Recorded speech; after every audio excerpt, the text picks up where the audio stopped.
Okay, guys, welcome to a Sports Matters TV special in association with WrestleSlam, the podcast. And lads, it doesn't get bigger than this when we have two, epic guys, icons when it comes to the wrestling universe. Brian Miners and Eddie Edwards. Guys, first of all, it's an honor having you on. I've been blessed to have you on. Eddie, I had your wife on last week. She's awesome, by the way. But listen, guys, Under Siege, we have to talk about this first. There's a reason people are going to watch this. It's because of the two of you guys, right? A big defense this Friday, May 3rd. How is preparation heading into this? Yeah, it's a big one, like you said, big six-man tag main event. The system against Matt Hardy, Speedball Mountain. I mean, you watch TNA wrestling, you know the system is where it's at, and we have been the best trios team in all of wrestling for the past couple months, and Friday's gonna be no different. We're just gonna have to prove it at the expense of a wrestling legend like Matt Hardy. So it's unfortunate to be him. Definitely. And obviously we see Matt come back. A lot of I suppose the wrestling universe were shocked, but he's got that broken gimmick. Obviously, you give Nick a good beat down in the ring. Obviously, nobody misses with the system. But listen, is it a surprise to see Matt back? Has he made a big mistake coming back? I think like you said, everybody was surprised by it, including us. That was kind of the last person I expected to see, but you know, it doesn't really change much. It doesn't change what we're going to do, what the system does. We're going to go out there. We're going to continue to dominate, continue to win championships. And that's just what we do. And Broken Matt is going to have to learn the hard way that things are a little bit different here since he left. So he'll find that out on Friday. Definitely. Now, we speak of stables, and I would not even call the system a stable. It's something more unique, okay? But obviously, it's made up with obviously Brian, yourself, Eddie, Moose, and of course Alicia. This is definitely a force to be reckoned with, and it's going to be, absolute dominance for years to come. But, you know, how did it all come about? Because look, obviously, it is the dream team. When you look at it on paper, it makes sense. It's surely domination for many months and years to come. Yeah, the system's working because it's real. We're real life best friends, we're real life passionate people and professionals that have been doing this for over 20 years, and it's just clicking on all cylinders. Like, we worked behind the scenes. Of course, it's going to work when the red light's on and, all eyes are on us. So, and we're just getting started. That's the scary part. We've already dominated so much in this early part of 2024, and we haven't even really scratched the surface of what's to become of the system. And that's really exciting. Definitely. Now, what was it like to beat down Nick? Obviously, look, the fans were watching. It's been viewed, millions of times on YouTube. We're lucky enough to have so much access to TNA when it comes to YouTube. But Nick got a bit of a beatdown, and I think he's going to be very cautious heading into this weekend. I mean, I don't think it's he's going to make it, pal. I think yeah, we ended the Nick Nemeth run here in TNA wrestling. It was fun while it lasted. Maybe he can call the Jacksonville territory and still get an offer or something. I don't know, but he's gone. That's it. His brother the can buy tickets if he wants to keep sitting in the front row. That's fine. If he wants to keep being a fan of the system, and that's it. That's all she wrote for the Nemeth brothers. it's a little warning to people. This is what happens. Mess with the system and get the horns. Definitely. I think Matt's gotta watch his back as well, especially Trent. What's your thoughts on Trent? Look, he's a loud guy from the UK, likes to make a bit of noise, but you know what I Mm. mean? Is he stepping into the wrong ring this weekend? I mean, he's stepping in. He might not be stepping out. That's the problem. We already wiped the floor with Speedball Mountain once, and they're smart. They know what they're doing. They're glomming on to Matt Hardy and his coattails to try to get in the main event. And I get that. That's fine. It's a big opportunity, but again, they're going to learn the hard way, much like Nick did. Yeah. Yeah, and I'm just hoping Speedball finds like shoes or something that he can wear this weekend because that would be a lot more professional. And Trent, I'm still trying to figure out if he's 27 or 57. I'm not really sure. So hopefully all those things will be answered and clarified at Under Siege. I love it. Now, let's speak of your win, obviously claiming the TNA Tag Team Championships. It's not a surprise. Look, we were saying it was going to happen. When two guys come together to have chemistry, it's a beautiful thing. Sacrifice, obviously, big pay-per-view. What was it like to obviously win more gold and add it to the collection and all the accolades you've done already, guys? I mean, for me, it was a dream come true. Win the tag titles with my best friend at a major, pay-per-view, a cornerstone TNA event. It's like all the things we envisioned the system to be coming true, and then some. So, and that, like I said, that was just the beginning. We want this to be, a hellacious reign for us as champs, and Moose as a champ, and eventually Lish as a champ. And we're just getting started. So it's a dream come true. Definitely. No, there's plenty of belts in the system. Eddie, we have to mention your wife. Obviously, look, she's back with a bang. I think she's definitely changed the kind of, we spoke about, like, she's always been the happy person on screen, but now she's kind of got that heel turn. And it's good. It suits her to see that more aggression. But look, surely it's only a couple of weeks before she challenges for that title, and Jordan Grace could be in a bit of trouble. Yeah, I mean, first, her and Masha get the challenge for those Knockouts tag titles at Under Siege. Yeah. It may not be the Knockouts champion, but it's a tag champion, and one way or another, she's gonna have gold around her waist. She's earned it. She's put in the work, behind the scenes, in front of the camera in the ring. She's gone out there and delivered, and it's time that she gets her right place as a champion in this company. Definitely. Now we're seeing the FBI. I've got to mention these guys because look, they're comical. They're quality. There's an experience there. Any can we expect any future alterations backstage with the FBI? Obviously, look, they're at Under Siege. They've made the card. Any bit of grief backstage, any bit of slapping. Can we gonna see a bit of tussling? Maybe pick up a couple wins, then talk to us. I don't Yeah, know. they got to do something first. It takes more than just, your face on an Instagram graphic to to prove your worth around TNA. Let's do something. Maybe not leave your car parked overnight behind the ECW arena. That'd be a step in the right direction too. No, that that makes sense. It's listen, it's a beautiful card. We've 7 matches announced so far. Obviously, it's this Friday in New York. It's going to be incredible. But guys, look, what's your thoughts on Mustafa Ali? I've got to mention him because he's on the card. Obviously, look, he's come across. He made it clear he's not signed to TNA, that he's like a free agent and slash he's going to be in TNA and doing all sorts of stuff. But is he welcome on your behalf? Obviously, look, he's got a belt. You might want to add more belts to the system and just take them all. But what do you think of him? I mean, I've known Mustafa Ali for quite some bit. I'm very impressed with what he's done, outside the wrestling bubble thus far, especially in TNA. He's on a hell of a run.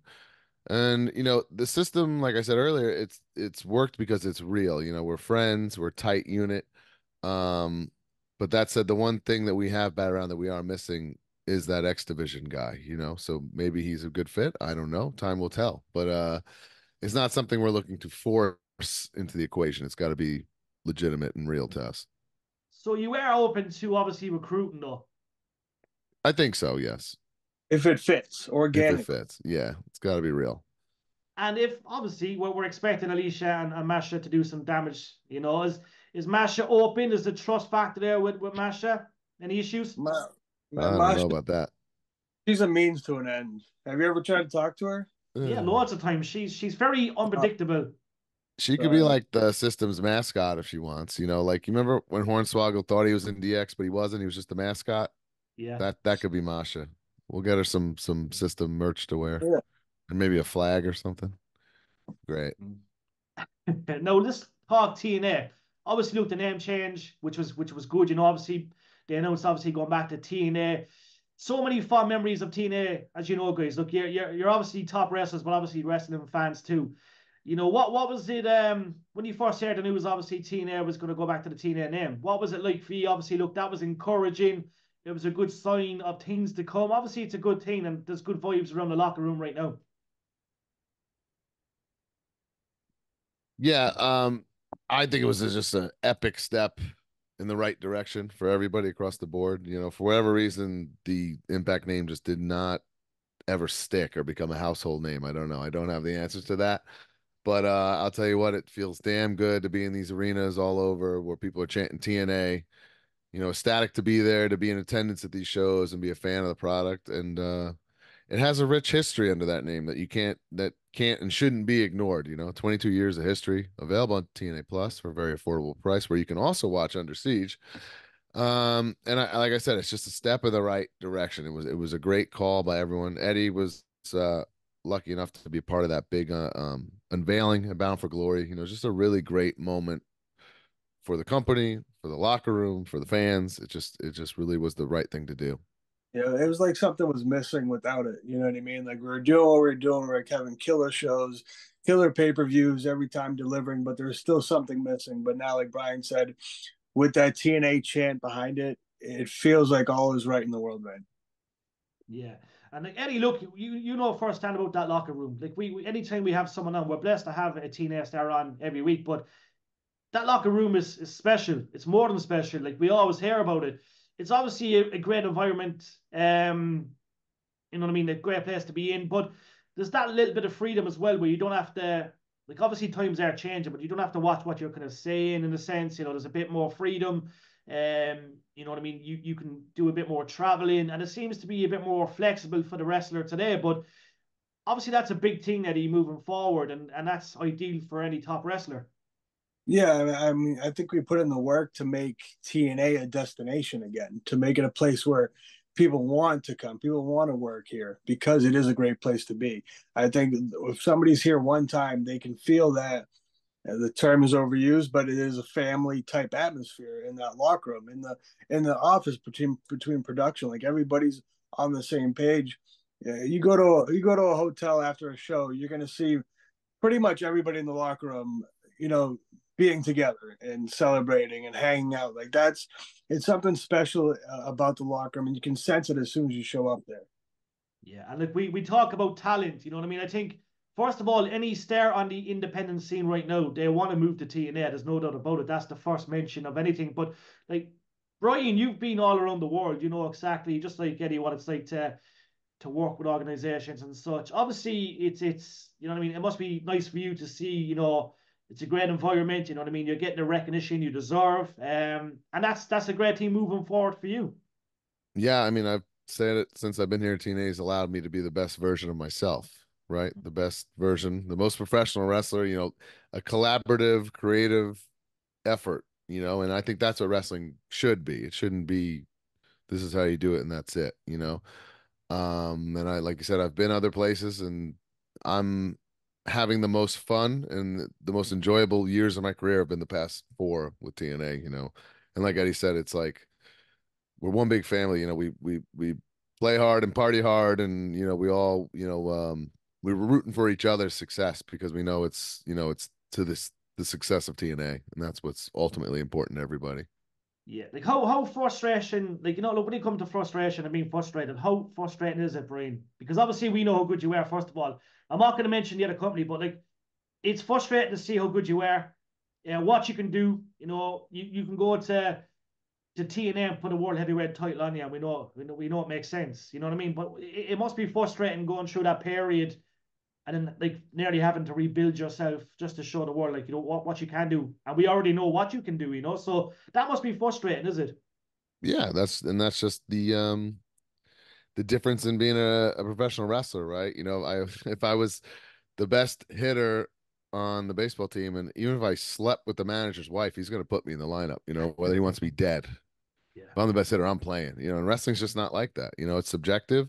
And I always say, I figured out a long time ago, you just worry about what you can control. I can control my attitude, my look, very few things, but the things I can control are important and ultimately will keep me at the top of the heap. And that's just the way I've always looked at it. definitely. No, I love that answer. No, Eddie, obviously, look, yet again, you're all fans. We watch what's happening in the world of wrestling today. The independent scene is on fire, and I know you guys respect the indie scene so much.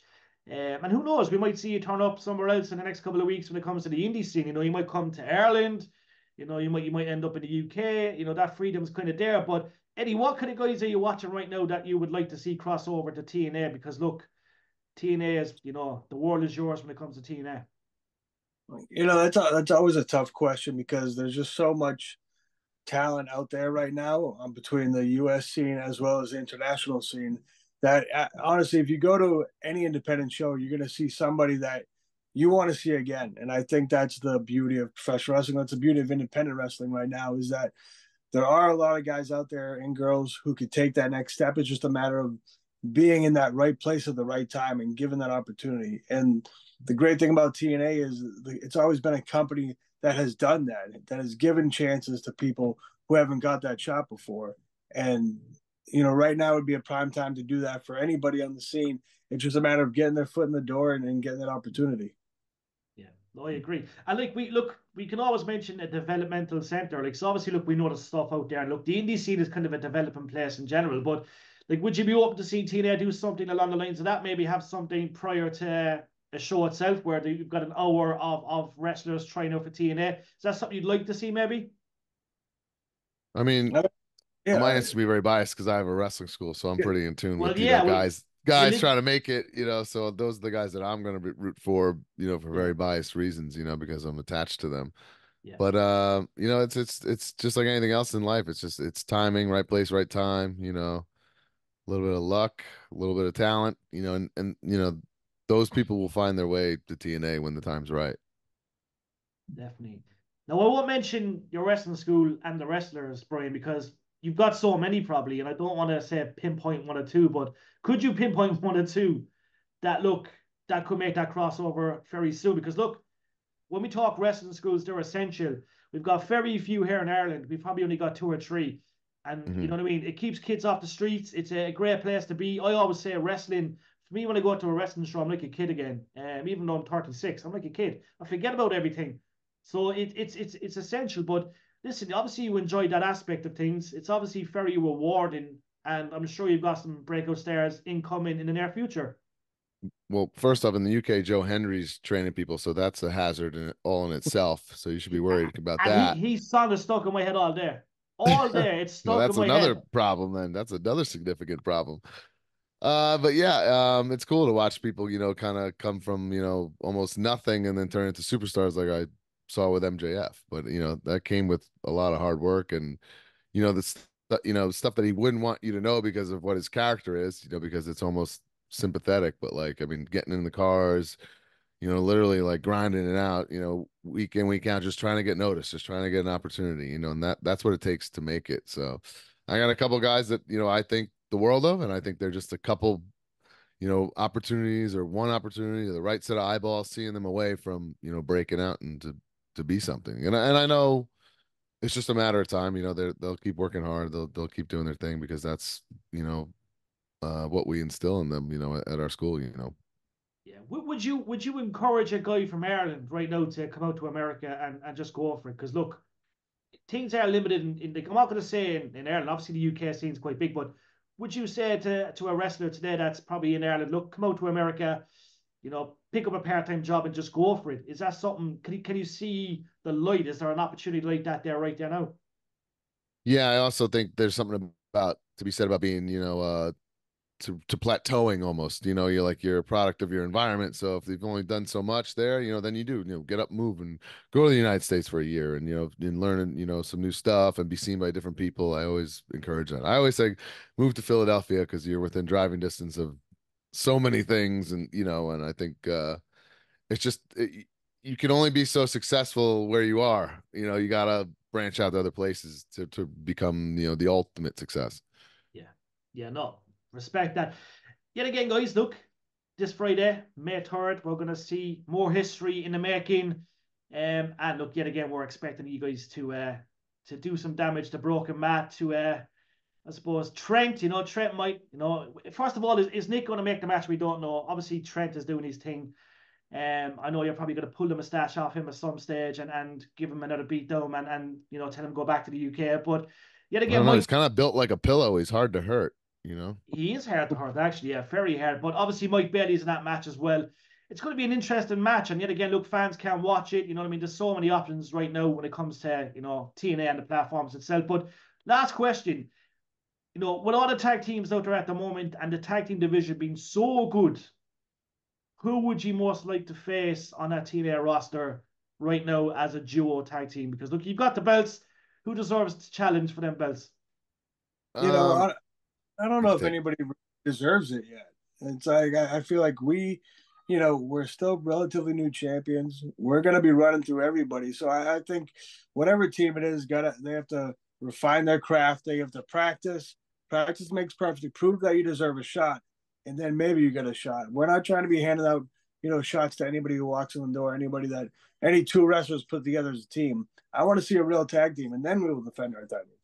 And I'm going to echo what Eddie said. Yeah, I don't think there's anybody currently deserving of it. But that being said, and we'll keep with the theme here, Under Siege Friday night.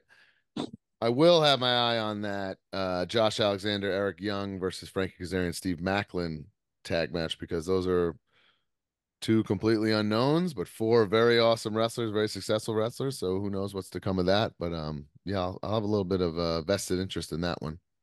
Love it. Yet again, guys, it will be live here in Ireland. We're going to be broadcasting this from the Macoka Casino Cork, so we shall be watching everything and, you know, keeping all the updates and all the results out there. But guys, it's an absolute honor. Eddie, it's great talking to you again. Brian, always an honor talking to you, my man, as well. We will catch you soon, guys, and we're looking forward to the biggest pay-per-view of the year. Thank you. Appreciate it.